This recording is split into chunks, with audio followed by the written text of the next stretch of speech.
kepada Romo Aurelius kami persilahkan. Baik, selamat malam Bapak-Bapak, Ibu-Ibu, saudara-saudara semua. Salam jumpa lagi. Semoga malam ini tidak ada problema dengan teknologi, ya seperti yang kita alami kali lalu. Malam ini saya akan membawakan tema Yesus Maha Rahim, Raja dan Pelayan. Sebetulnya tema ini merupakan penjabaran lanjut dari perayaan kemarin, yakni Hari Raya Kristus Raja. Nah, untuk malam ini saya ingin memperdalam bacaan yang kemarin kita bacakan dalam perayaan misa. Mungkin ada yang sudah mendengar khotbah, jadi kalau seandainya apa yang saya bicarakan sudah didengarkan dari refleksi romo lain, atau teman-teman yang lain, atau dari buku bacaan lain, anggaplah apa yang saya bagikan adalah peneguhan bagi materi-materi iman yang sudah kita dalami, kita temukan, dan kita bahas. Izinkan saya untuk memulai dengan share screen, agar kita dapat mengikuti pembahasan malam ini.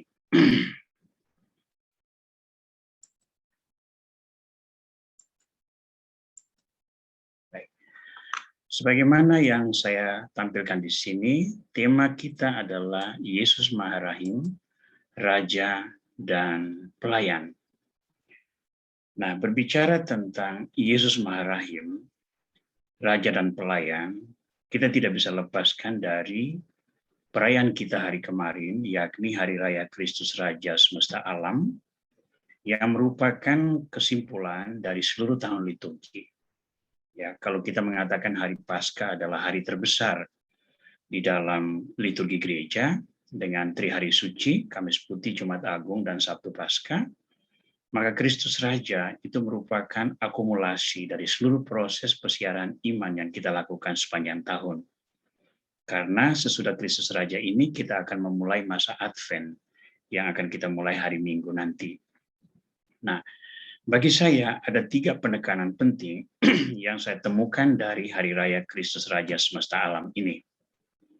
Yang pertama, merayakan Hari Kristus Raja berarti mengakui peranan sentral Yesus Kristus dalam hidup orang Kristiani. Ya, menyebut diri sebagai orang Kristiani, tetapi tidak mengakui Yesus Kristus sebagai tokoh sentral, itu sama saja bohongnya. Ya, kalau menyebut diri Kristiani, maka tokoh sentral yang berperanan itu adalah Yesus Kristus. Istilah kerennya itu Kristosentris. Tapi bagi kita yang paling penting, figur utama dalam hidup kita adalah Yesus Kristus. Yang kedua, merayakan Hari Raya Kristus Raja berarti mengakui kuasa ilahi Yesus Kristus, walaupun ia hidup dan melayani sebagai manusia. Ya, satu hal yang kita sering kali lupakan adalah bahwa Yesus itu bukan saja Tuhan, tapi dia juga manusia. Dan sebagai manusia, ia merasakan segala sesuatu yang kita rasakan sebagai manusia. Penderitaan, kekecewaan, kemarahan, kesedihan, kejengkelan, ya, semua itu dialami oleh Kristus sebagai manusia. Dan yang ketiga, merayakan Hari Raya Kristus Raja itu berarti mengungkapkan harapan akan kehidupan abadi yang hanya dicapai sesudah kematian. Kita merayakan Kristus Raja karena kita tahu bahwa Kristus itu menjadi penguasa baik diri kita di dunia maupun di akhirat. Nah, karena itu kita yang tidak pernah melihat Kristus selama hidup di dunia secara langsung, ingin agar sekali waktu kita bertemu Kristus yang memberi kita penebusan ini. Ya, dan itu kita ungkapkan dalam perayaan Hari Raya Kristus Raja.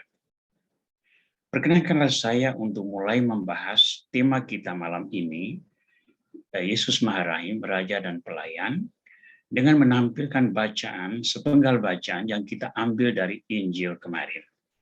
Yang hari Minggu kemarin yang pergi misa atau misa online, pasti sudah mendengar bacaan ini. Saya hanya mengambil ayat 33 sampai 37 untuk menghantar refleksi kita pada malam ini.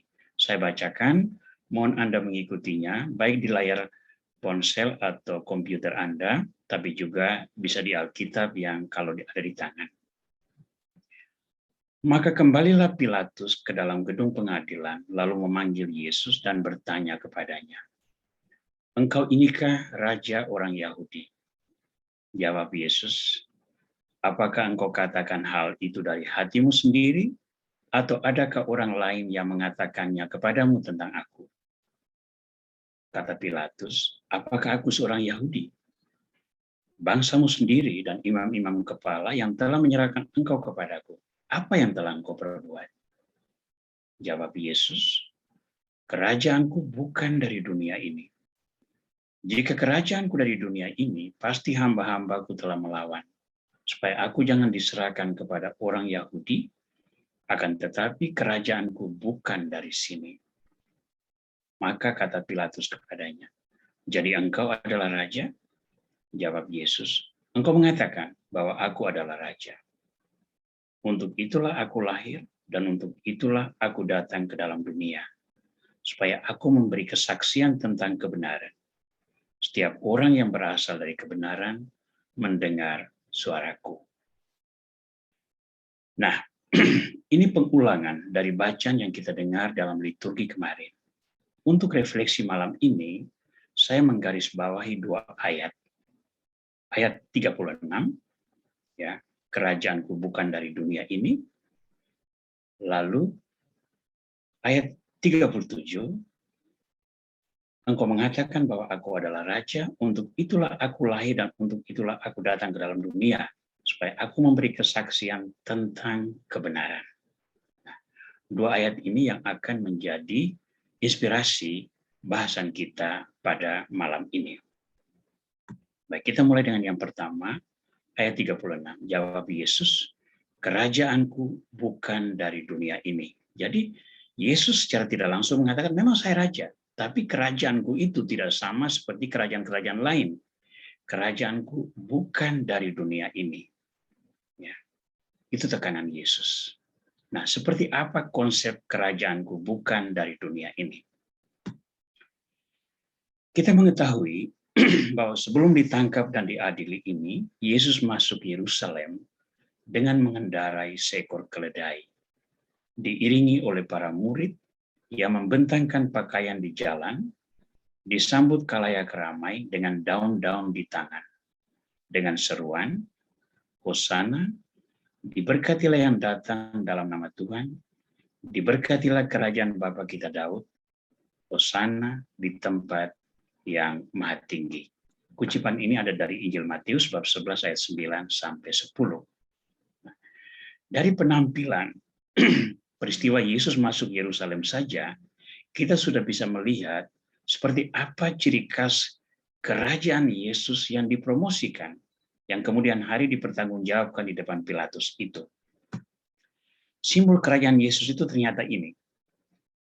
Yang pertama, dia naik seekor keledai. Nah, keledai ini bukan binatang yang tangkas, bukan binatang yang cepat, bahkan cenderung bodoh dan keras kepala. Yesus tidak naik kuda, tidak mengendarai kereta perang, sebagaimana layaknya penampilan raja-raja pada waktu itu. Dia naik seekor keledai. Dan dia diiringi para murid, bukan diiringi oleh para tentara bersenjata, para pengawal yang terlatih, atau hamba-hamba yang siap mempertaruhkan nyawa untuk melindungi dia. Dan dia disambut oleh khalayak dengan daun-daun di tangan, bukan oleh rakyat yang siap memberi hadiah-hadiah yang mahal, karena dia adalah seorang raja. Ya. Nah, Yesus sebagai raja ternyata berpenampilan seperti ini. Naik seekor keledai, diiringi para murid, dan disambut khalayak dengan daun-daun di tangan. Daun-daun itu kan hanya materi kecil yang bisa dipakai untuk menari-nari, bersukaria, hanya untuk isi waktu, tetapi kemudian dibuang di tempat sampah. Itu bukan hadiah, itu bukan tanda penghargaan yang tinggi. Hanya dalam sebuah euforia sukacita dari orang-orang Yahudi yang datang ke Yerusalem untuk berziarah. apa yang dideskripsikan dalam Injil Matius ketika Yesus masuk Yerusalem, itu sudah dituliskan oleh Nabi Yesaya. Bab 9, ayat 5 sampai 6. Isinya demikian. Sebab seorang anak telah lahir untuk kita, seorang putra telah diberikan untuk kita. Lambang pemerintahan ada di atas bahunya, dan namanya disebutkan orang, Penasehat ajaib, Allah yang perkasa, Bapa yang kekal, Raja damai. Besar kekuasaannya, dan damai sejahtera tidak akan berkesudahan di atas takhta Daud dan di dalam kerajaannya. Karena ia mendasarkan dan mengokohkannya dengan keadilan dan kebenaran dari sekarang sampai selama-lamanya. Nah, sekarang kita lihat satu poin penting tentang pemerintahan yang dilakukan oleh anak yang lahir ini adalah dia berperanan sebagai Raja Damai. Dan damai itu dinyanyikan oleh para malaikat ketika Yesus lahir. Kemuliaan kepada Allah di surga dan damai di bumi kepada orang yang berkehendak baik. Jadi peristiwa kelahiran Yesus itu sendiri sudah diwartakan bahwa dia inilah Raja Damai. Dan Raja Damai yang ditulis oleh Nabi Yesaya itu ditampilkan oleh Yesus ketika dia masuk Yerusalem. Bukan dengan kereta perang, tetapi keledai. Bukan diiringi oleh para tentara, tapi para murid. Bukan disambut oleh kalayak dengan hadiah, tetapi oleh kalayak dengan daun-daun di tangan. Semua itu menyimbolkan damai. Bukan kekuatan, bukan peperangan, tapi kelemah lembutan yang membawa kedamaian. Besar kuasanya memang, tetapi itu didasarkan pada keadilan dan kebenaran. Dari sekarang sampai selama-lamanya. Dan keadilan dan kebenaran inilah yang diwartakan, diungkapkan oleh Yesus kepada Pilatus. Bahwa ia datang ke dunia untuk mewartakan kebenaran. Deskripsi tentang Yesus, Raja Damai, sudah dituliskan, dinubuatkan oleh Nabi Yesaya yang dijalankan secara konsekuen, diimplementasi secara mendetail oleh Yesus selama hidupnya, yang nanti akan kita lihat pada bagian kedua. Tapi pada bagian ini kita melihat bahwa sebagai seorang raja, Yesus memiliki konsep kerajaan yang khusus, yang unik, karakter yang berbeda dari kekuasaan-kekuasaan dunia, dan dia mengutamakan kebenaran dan keadilan demi semua orang yang bernaung di bawah perlindungannya. Nah, apa yang diramalkan oleh Nabi Yesaya dan kemudian dijalankan oleh Yesus Kristus, itu menjadi indikator dari kerajaan Allah, kerajaan mulia yang menjadi tujuan kita semua. Nah, seperti apa kerajaan mulia itu diungkapkan dalam kitab Wahyu bab 7 ayat 9 sampai 12. Seperti apa isi kitab Wahyu? Kemudian daripada itu aku melihat, sesungguhnya satu kumpulan besar orang banyak yang tidak dapat terhitung banyaknya. Dari segala bangsa dan suku, dan kaum dan bahasa, berdiri di hadapan takhta dan di hadapan Anak Domba, memakai jubah putih dan memegang daun-daun palem di tangan. Dan dengan suara nyaring mereka berseru, keselamatan bagi Allah kami yang duduk di atas takhta dan bagi Anak Domba. Dan semua malaikat berdiri mengelilingi takhta dan tua-tua dan keempat makhluk itu. Mereka tersungkur di hadapan takhta itu dan menyembah Allah sambil berkata, Amin.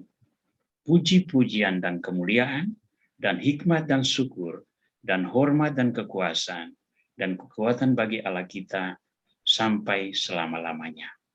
Nah, sekarang kita lihat. Inilah gambaran Raja Damai, kerajaan damai, yang menjadi ideal kita semua. Kita ingin mencapai ini. Inilah tujuan mengapa kita beriman. Mengapa kita percaya kepada Yesus Kristus. Karena di akhir hari, kalau kita melakukan kebenaran, kita akan mengambil bagian dalam kemuliaan Kristus Sang Raja. Nah, kerajaan Dia ada dalam deskripsi yang diberikan oleh kitab Wahyu ini. Seperti apa kerajaan? Segala bangsa, suku, kaum, dan bahasa berhimpun bersama. Tidak ada lagi perbedaan. Mereka berdiri di hadapan takhta Anak Domba, semua memakai jubah putih. Itu berarti apa? Semua tingkatan-tingkatan sosial di dunia, perbedaan-perbedaan jabatan, dan sebagainya itu lenyap di hadapan Kristus. Jadi tidak ada tim sukses di sini untuk mempromosikan Kristus menjadi raja dengan iming-iming jabatan menteri. Tidak ada. Tidak ada jabatan dirjen. Semua setara di hadapan Kristus yang dibahasakan sebagai sama-sama memakai jubah putih.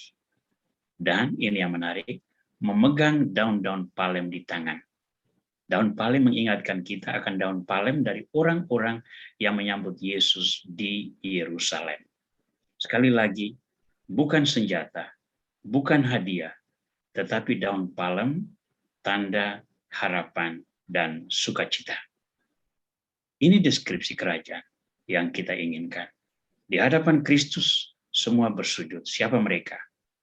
Para malaikat, para tua-tua, dan keempat makhluk surgawi yang berada di hadapan takhta Allah.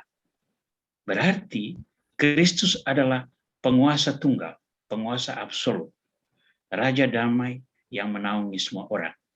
Sehingga di hadapan Kristus, semua mengakui kebesaran dan keagungannya, rahmat dan kekuasaannya.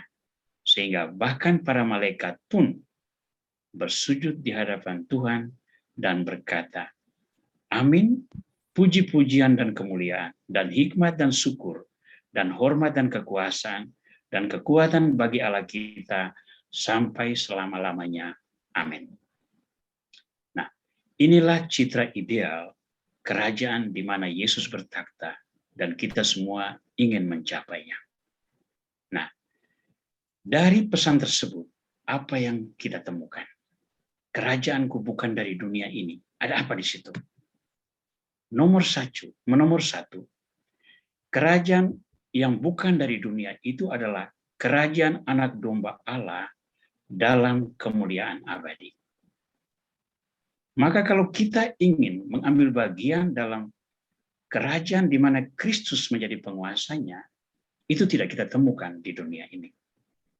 Kita temukan itu dalam kehidupan akhirat. Namun, kekuasaan yang besar itu ada demi perdamaian bagi manusia. Kekuasaan Tuhan itu besar, tapi itu bukan untuk keuntungan Tuhan. Itu demi perdamaian manusia. Dan yang menariknya, kemuliaan Tuhan ini diraih melalui salib dan kebangkitan. Ya. Ini sesuatu yang sangat unik di dalam kerajaan Kristus. Penguasa dunia mendirikan kerajaannya dengan penuh perjuangan. Tetapi dia tidak ingin melalui proses kematian untuk sampai kepada kebangkitan. Begitu dia melewati penderitaan dalam perjuangan, dia ingin berkuasa. Dan kekuasaannya itu akan diletakkan di atas bahu semua orang yang menjadi bawahannya. Tetapi tidak demikian dalam hal kerajaan Kristus. Kristus sendiri yang menderita di salib dan bangkit. Ya. Maka inilah sesungguhnya citra Kristus, Yesus Maharahim sebagai Raja. Dia adalah Anak Domba yang berkuasa dalam kemuliaan. Dia berkuasa demi perdamaian bagi dunia, dan dia meraih kekuasaannya melalui salib dan kebangkitan. Ini bagian pertama dari Yesus Maharahim Raja. Sekarang kita akan masuk pada bagian yang kedua, yakni ayat 37 tentang Yesus Maharahim sebagai pelayan. Kita melihat kembali ayat 37. Maka kata Pilatus kepadanya, jadi engkau adalah raja? Jawab Yesus, engkau mengatakan bahwa aku adalah raja. Untuk itulah aku lahir dan untuk itulah aku datang ke dalam dunia ini, supaya aku memberi kesaksian tentang kebenaran. Perhatikan kata ini, aku memberi kesaksian tentang kebenaran. Setiap orang yang berasal dari kebenaran akan mendengar suaraku.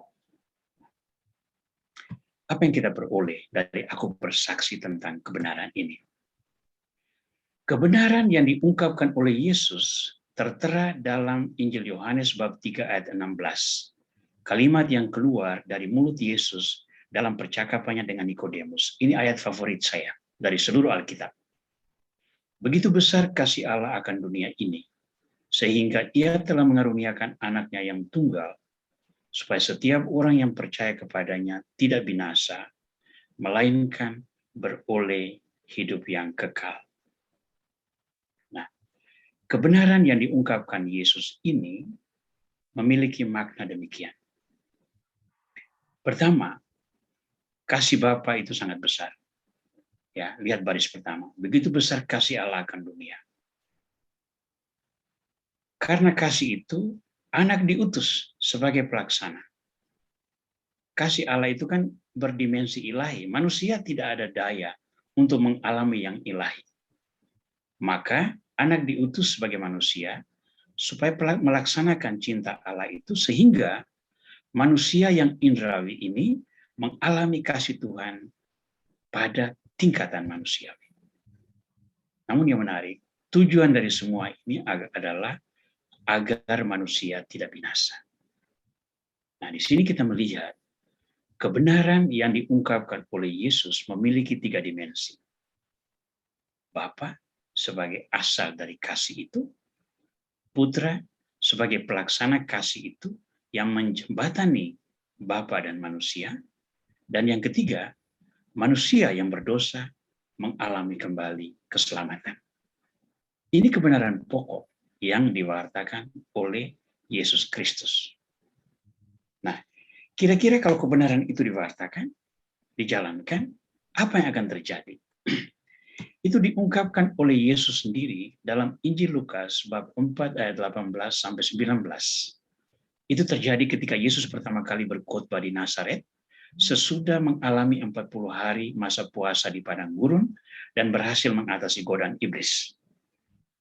Dia pergi ke Nazaret ke sinagoga dan membaca kutipan dari Nabi Yesaya. Isinya demikian.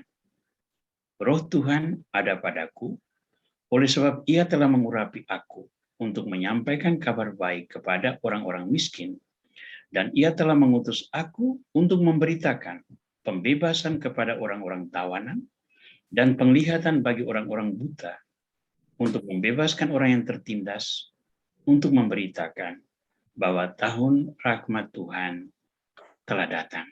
Nah, teks paralel dengan itu dapat Anda lihat bahwa pada Yesaya bab 61 ayat 1 sampai 2 memuat kalimat yang dibacakan oleh Yesus ini. Ada modifikasi sedikit tapi intinya persis sama. Nah, dari 2 kalimat ini kita melihat Yesus menegaskan beberapa poin penting yang menjadi perhatian kita malam ini. Pertama, Yesus bersaksi bahwa Dia diurapi oleh Bapa. Karena itu Roh Tuhan berkuasa atas dirinya. Maka sejak saat itu, Yesus bukan sekedar laki-laki Nazaret, tetapi Dia adalah Tuhan yang berkarya. Bukan berarti bahwa sebelumnya Dia bukan Tuhan, tidak. Dia Tuhan juga, tapi itu tersembunyi. Dengan mulai berkarya itu, Dia menampilkan secara terbuka. Inilah sosok Immanuel yang dinantikan. Inilah Mesias yang datang untuk membawa pembebasan. Maka Tuhan berkarya secara konkret dalam manusia, dimulai dari khotbah di Nazaret itu. Nah, yang menariknya, ada 3 poin penting yang akan dialami langsung oleh manusia sebagai buah dari karya Yesus, karya Tuhan yang hidup sebagai manusia itu. Nomor 1, kabar baik bagi orang miskin. Itu adalah penghiburan. Yesus selalu membawa penghiburan bagi orang-orang yang terpinggirkan. Ya, ingat peristiwa janda dari Nain misalnya, yang anaknya yang berduka karena kematian anaknya. Yesus datang untuk memberikan penghiburan dengan membangkitkan. Perempuan Sirofenis-Fenisia, Tuhan tolonglah aku, dan Yesus memberikan penghiburan. Ada poin kedua, pembebasan tawanan dan orang tertindas.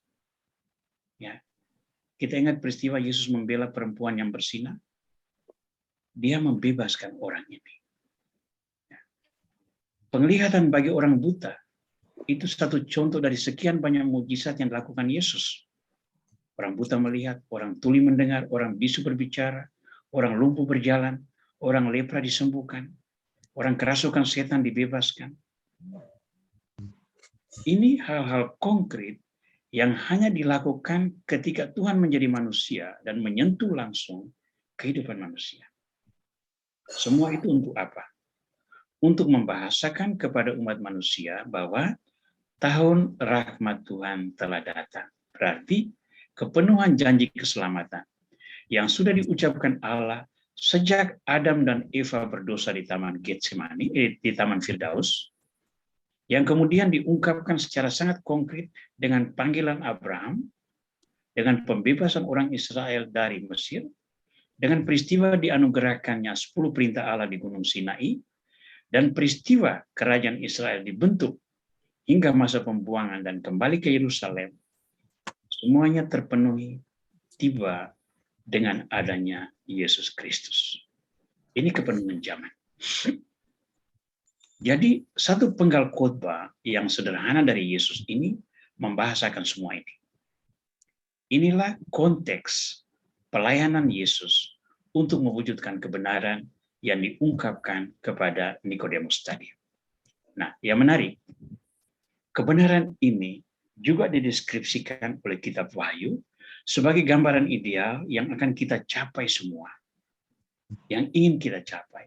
Dalam kitab Wahyu, bab 21, ayat 1-7. Lalu aku melihat langit yang baru dan bumi yang baru. Sebab langit yang pertama dan bumi yang pertama telah berlalu, dan laut pun tidak ada lagi. Dan aku melihat kota yang kudus, Yerusalem yang baru, turun dari surga, dari Allah, yang berhias bagaikan pengantin perempuan yang berdandan untuk suaminya. Lalu aku mendengar suara yang nyaring dari takhta itu berkata, lihatlah, kemah Allah ada di tengah-tengah manusia, dan ia akan diam bersama-sama dengan mereka.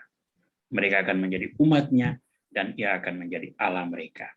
Dan ia akan menghapus segala air mata dari mata mereka, dan maut tidak akan ada lagi. Tidak akan ada lagi perkabungan atau ratap tangis, atau duka cita, sebab segala sesuatu yang lama itu telah berlalu. Ia yang duduk di atas takhta itu berkata, lihatlah, aku menjadikan segala sesuatu baru, dan firman-Nya, tuliskanlah karena segala perkataan ini adalah tepat dan benar. Firman-Nya lagi kepadaku, semuanya telah terjadi.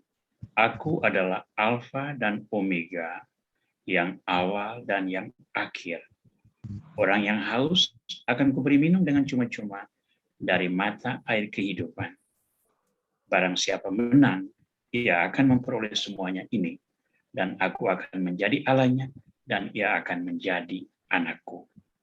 Nah, sekarang kita lihat bahwa kebenaran yang diungkapkan oleh Yesus dalam dialog dengan Nikodemus, yang diberikan blueprint-nya atau kisi-kisinya, bagaimana menjalankannya itu dalam khotbah di Nazaret, semuanya ini akan membuahkan kerajaan kebenaran yang ada di depan kita sekarang.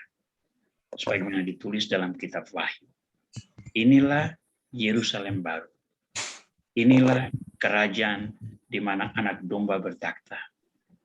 Segala sesuatu telah dijadikan baru. Pesan apa yang kita temukan di sini? Yesus bersaksi tentang kebenaran. Kebenaran ini berasal dari Bapa, tidak dari tempat lain. Dan kebenaran itu diwartakan oleh Yesus.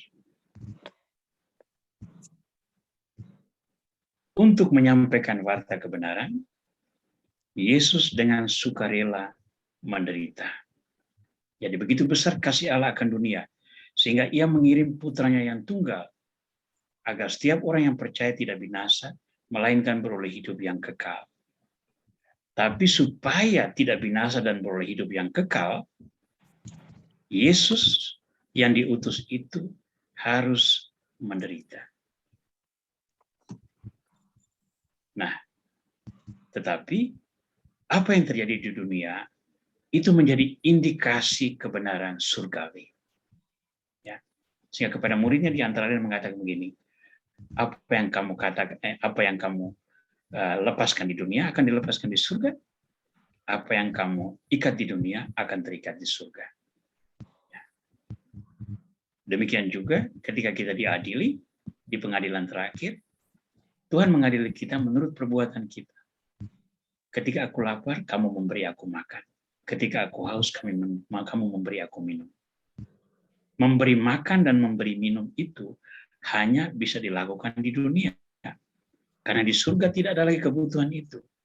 Ingat, Yesus menjawab pertanyaan orang Saduki, seperti apa surga? Dia mengatakan di surga, orang hidup seperti malaikat. Tidak ada lagi kawin dan dikawinkan. Tidak ada lagi penderitaan dan sebagainya. Jadi kita melihat kompleksitas kebenaran di sini.